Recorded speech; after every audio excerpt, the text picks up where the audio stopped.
it's Toni Emehel. You've asked and I've complied. I am going out into the community during this season to speak to brides. Old brides, new brides, brides in waiting, brides that have been here for a while. Once a bride, always a bride. So let's get into this discussion with Ayanna Redden and Jody Childress. I am excited about sharing the two of them with you and their love story. So let's tune in and hear a little bit more from Ayanna and Jody. I started dating myself. So my birthday was November. I turned 44 in November, and I really said, okay, new year, new me. In January, I'm just going about my business again. I'm super single, super focusing on myself, super loving myself, and super not wanting to be with anyone. God put him in my spirit. And again, even though we weren't together we haven't really, interacted much throughout the 22 years, but we would chime in with one another through social media throughout that course of time, throughout the 22 years.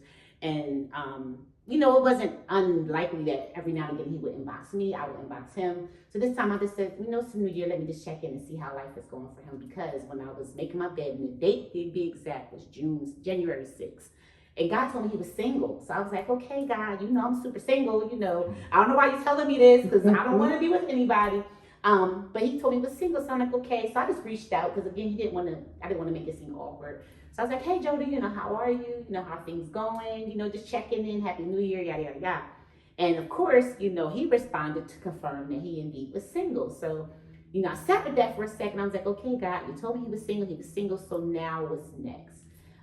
So the next day, there's a song by, Destiny's Child that came out around the time we were dating. That was our song. So the next day, as God would have it, that song came on the radio. And I'm like, you asked for a song. So I'm like, okay, God, And while that song was playing, it's like all of the emotions that I unknowingly had just tucked away to the side and kind of put a bolt on that door. The door just opened up, and like all the emotions of how I've always felt about him, came back. Because back when we were together 22 years ago, God told me then he was my husband. But, we both were in different spaces in our lives. So it quite wasn't the time. So these emotions came back, and I'm like, okay, God, do I put my big girl panties on and reach out to him and say, hey, I still love you after all these years. So I just, like you said, I was transparent with him. I shared with him that no matter who I have been with, I've always mirrored my connection with them to me and his connection. Because we were best friends. We prayed together. We talked about everything. Like our connection then was like so magnetic to where other people can recognize it. And I never had that with anybody else since him. So I shared that with him, and I was like, listen, I just let it out. So however way he decides to respond, so be it. And not even knowing, he too was praying. I know he'll share his side of the story, about God, why did he keep finding himself in unsuccessful relationships too as well. So the emotions came back for the both of us. He was in Delaware still. I was in Charlotte because I've been here for 7 years. He came down the following weekend, and it was as if no time had transpired between the two of us. That's so good. And now we're February 18th, we got engaged, and here we are, getting married. Well, I've been through a lot of what she's been through. And, to take it back 22 years, we met, I was locked up. I did 6 years, not all not straight, but I did 2 separate bits of 3 years. So when I met her, I was doing my last 3 years or my last year. And we met through my sister. My sister worked with her, and she was telling my sister how she met me, or when she first saw me. I've known him since I was I had did a fashion show. I was in a fashion show. And she saw me then, and so So and she was telling my sister that. So my sister, she I contacted her, and she was telling me that she wanted to come see me. So I was like, yeah. I said, yeah, she come see me. So when she came, first time I saw her, I was like, oh wow. I was like, yeah, I could do this. Like, she was beautiful. Like I can do this. So And it was, you know, when she came, it was an awkward time in my life. Like I was at pretty much my lowest, you know what I mean? But at the same time, I was finding myself, because at that time, like I said, that was like my second time being locked up. So I was done with all of that street life, you know what I mean? So, you know, and when she came along, it was, you know, we read the Bible together, we talked about everything, we prayed together. Like, it was times where, you know, because at that place I was at the Plumber Center. So at the Plumber Center, it's like a halfway house. You know what I mean? So you could come out there, we could sit down, and like, you know, it was more like contact. So we always had contact with each other. But and we talked about getting married. We talked about all that. And the time when I got out, everything just started to go left. Not because I didn't love her, not because, you know, I was, you know, or thought people thought that I was using her or anything like that. It wasn't because of that. It was because I was going through so much with my kids' moms, coming home, trying to get a job. It was a lot, you know what I mean? And my mind wasn't all into what we talked about earlier, you know what I mean, when we met. So fast forward, it wasn't the right time. You know what I mean? So, you know, and after I left, or, you know, after it ended, I just started living my life, like getting into relationships, and those relationships never lasted because everything that I tried to give everybody else, I was supposed to give to her. So good. You know what I'm saying? I was supposed to give to her. So everything that I tried, everything, and you know, when I came home, I gave all of myself. Every relationship I got into, I gave all of myself. So, and it never lasted. I was married, I got married, you know what I mean? And that marriage only lasted a couple years, you know what I mean? So, and I was in the church, and I got real involved in the church, and I started to find myself, you know what I mean? But at the same time, I'm still getting with people that wasn't loving me, but I'm giving myself all to them. So it got to a point where I was just like, God, man, like, why do I keep going through this stuff with these women? You know what I mean? Why do I keep going through this? Like, all I'm just trying to do is give somebody me. Like, I'm giving everybody me, but I'm not getting none of that back in return. I wasn't getting none of that back in return. So I would ask God, like, who did I hurt? Because after everything happened with me and her, man, it was like she was saying earlier, like, you kind of pushed everything back. Like, I pushed everything back, like the friendship we had, the love we had, the conversations we had. I pushed all of that back just to gravitate to, you know, to whatever was coming to me next. So I pushed all of that back, and I kept asking God, like, who did I hurt? So when she called me, when she inboxed me and she was telling me that, you know, she had those feelings, the first thing I said to her was, it was you. I tell you no lie, I said, it was you. As soon as I'm reading and I was nervous on top, like, did I say something wrong? I'm reading the text, and the whole time I'm like, in my mind, I'm saying, oh my God, it was you. And I said that to her in my text. I said, all of this time that I've been going through all of this stuff, I said, you're the reason why I've been going through this. And it just made so much sense. And I remember the next day, after we had talked and everything, and the conversation we had after that, it was through text, and it was just like love. You know what I mean? And I remember the next day, I tell you no lie, I remember the next day, I was thanking God, and I broke down and I started crying.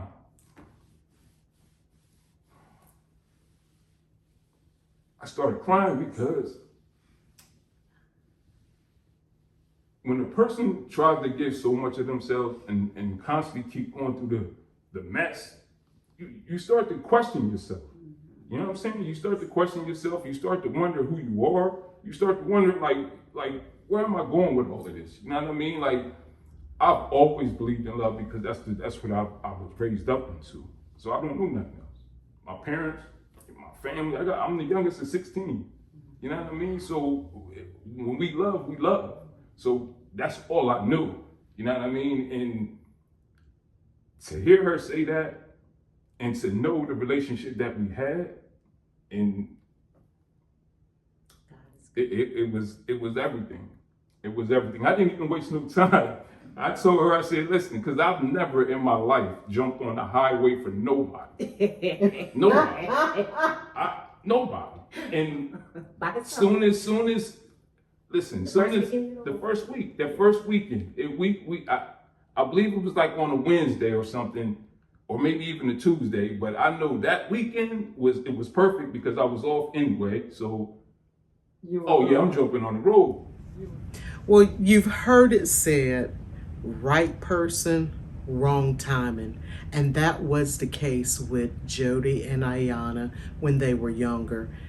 He was about 28 during the time. She was around the age of 21. But let's look at what happened when the two of them intentionally began to do the work of self and becoming whole when they came back together some 22 years later. And I too, at that time, just came out of the divorce at the same time that he was coming out of the Promise Center. So his situation was adjusting to coming back to being a free man.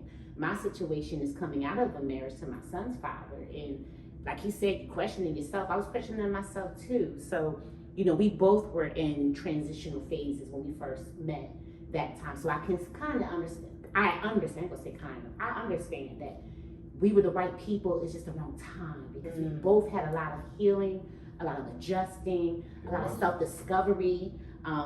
We had a lot of things that we still had to learn about ourselves.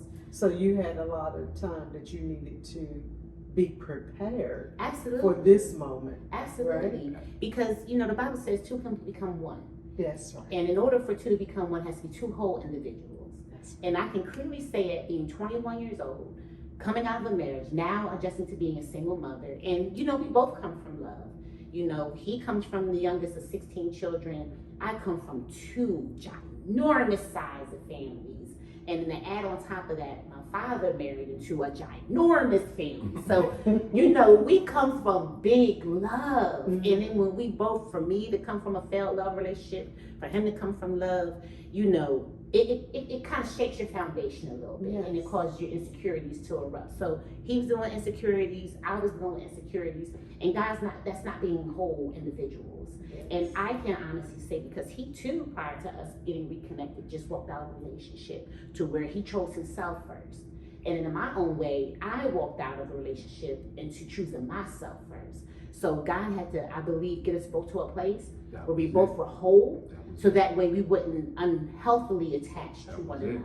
He wasn't going to allow that unhealthy contact. Yeah, like I wasn't coming from I need you. Because honestly, when I was dating Jody at 21 years old, I know I put pressure on him to get married again. When I shouldn't have got married again at 21. When I got married at 19, I shouldn't have did it either.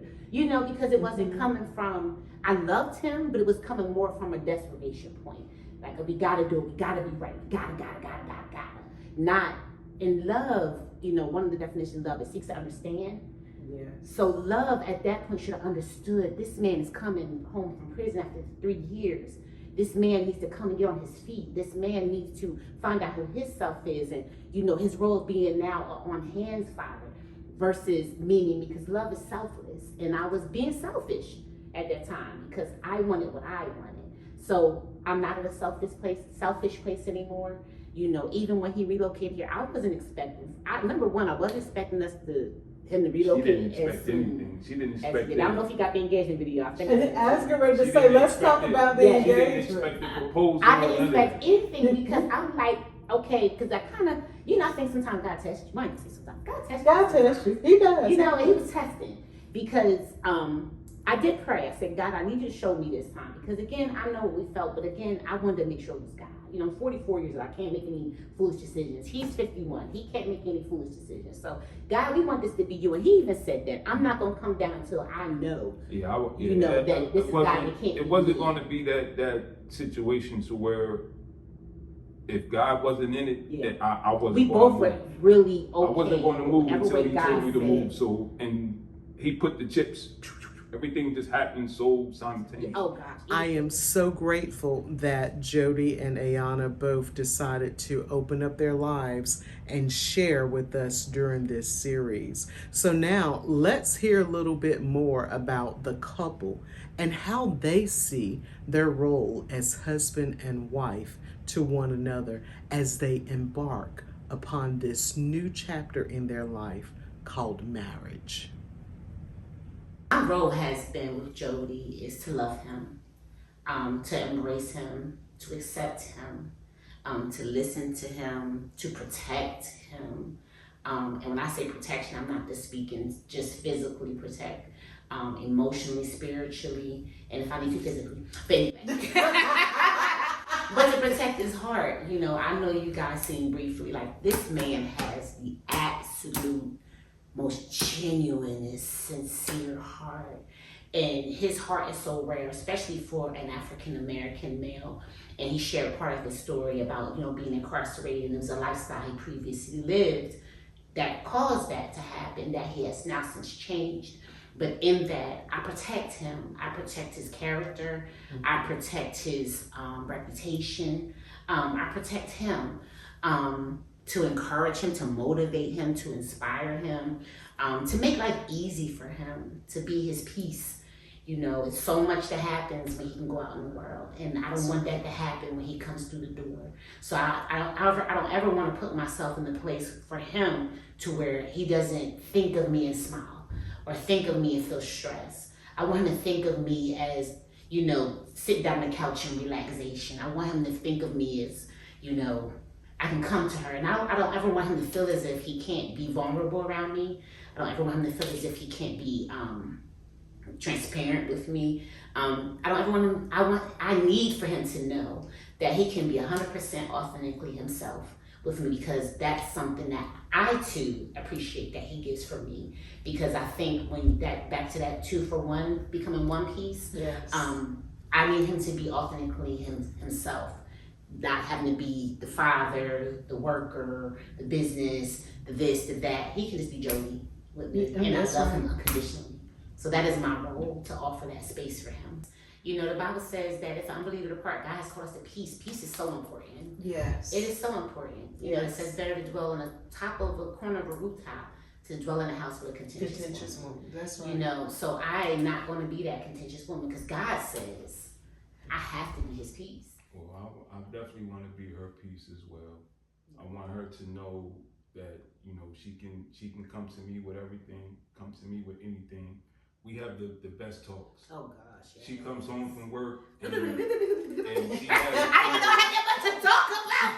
I come in with diarrhea. No, I sit there, I'm like this. If I gotta use the bathroom, I say, hold on, baby, I'll be right back. Come right back. And he stays right there. You know what I mean? And he gets up super early, and I get home sometimes like 9:30. And I don't want her to feel like she has to do everything. You know what I mean? Like I want to be that help. You know what I mean? That help me. Not help me just ain't doing bills and, you know, giving money, and it's not that. It's so much with the mind, the heart. You know what I mean? You want to be there for your woman. You want to, and I try, like every day I try to figure out in my mind, what can I do different or something different to make her smile. Every day, because it don't stop. People think when you get married, it stops. It don't stop. It begins. You can't stop doing what you did in the beginning. You can't, because when you start doing that, then you get comfortable and everything starts to fall apart. But if you stay that same person, you stay what you know, you stay loving the same person that you fell in love with, and all I do, I just gotta look at her. You know what I'm saying? I just gotta look at her, and it's like game on. You know what I mean? It's game on. So that's what I want to be. That's the kind of husband I want to be. I want us to always be fun. I want us to always talk. I want us to always go out and adventure. You know what I mean? And love and respect God and honor God, and you know, and just be us, man. Like together. And I tell you, no lie, coming here, I didn't know how it was going to be. You know what I mean? I didn't know how it was going to be, because 22 years has passed. Yeah. So, you know, when I decided to make that change to come here, yes, I had thoughts like, I wonder how it was going to be. But then I realized and I thought, well, God, you're not going to put me in a situation Same thing that's not going to work. So I'm not even going to go that far with it. I'm not going to think nothing, no bad, no negative. I'm just going to go with the flow of it, God, because I know this is where you want me to be. And it's been love. It's been love. As we wrap up, I'd like to be able to share with you some information on how you can follow Jody and Ayanna's progress as she continues planning for the wedding and as he continues to lean into his faith and his beliefs and what it is to be a husband to Ayanna. So here's how you can get in touch with the both of them. Follow what they're doing online. And also, let me tell you, we're still looking for brides who are interested in sharing their stories during this bridal series in collaboration with Q City Metro. So if you're interested, hit me up, send me a direct message, or go to the website, ToniEmehel.com. Well, the beautiful thing about Jody and I, we're both entrepreneurs. I have always had a hair salon. I moved here on faith with one customer 7 years ago, and from that one customer, God has built an amazing business here. My salon is Brazilian's Hair Studio, located in the eastern part of Charlotte, Eastern Market. Shout out Brazilian's Hair Studio, Charlotte. But in any case, he owns Road Boy clothing line as well as Ascent oils. We sell perfume body oils, and he created his own line, which is based off, and I love this behind his clothing line. Again, we are big on where we're from. I know I kept saying it earlier, I'm from Delaware, but it's a small state, so a lot of big things that come out of Delaware, a lot of great people. But his brand is based off of an area of Delaware called the Row. And it got its name because it was an area that was settled by young African Americans that were accustomed to, having farms and just wanted a better economic life for their family. It was the first African American home setting in the suburbs when it was, I believe, 1917.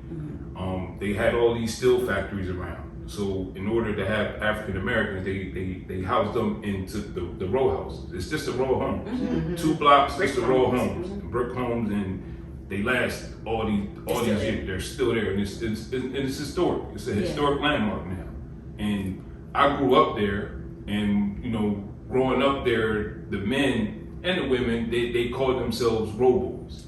You know what I mean? So as I grew up, I'm hearing my brother, my cousins, because I have a lot of cousins that grew up on that street too. Friends, they always like, yeah, row boy. So it's stuck. You know what I mean? And I told myself, like, if I ever do a clothing brand, I want it to be something that represents me.